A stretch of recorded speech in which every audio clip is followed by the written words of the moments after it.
Ġie inawgurat xogħol ta' restawr fuq il-Knisja Arċipretali ta' Żurrieq li sar b'investiment ta' 81,000 euro u 80% kienu ġejjin mill-fondi Ewropej waqt li l-bqija ħarġu mill-fondi tal-parroċċa.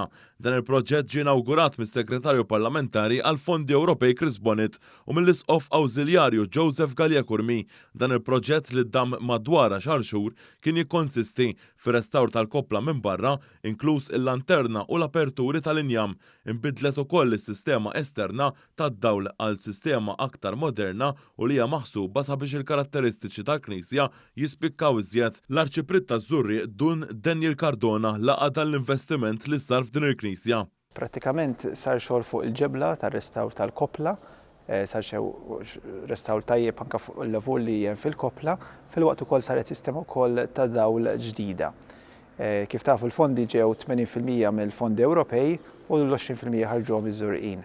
Is-Segretarju Parlamentari Bonnet qal li permezz tal-Fond Ewropew għall-Iżvilupp Reġjonali qed ikunu investiti 4 miljun euro biex jintużaw mill-Arċidjoċesi ta' Malta sabiex twettaq proġetti ta' restawr fuq 33 knisja f'Malta bilan li titwettaq konservazzjoni u promozzjoni tal-wirt kulturali.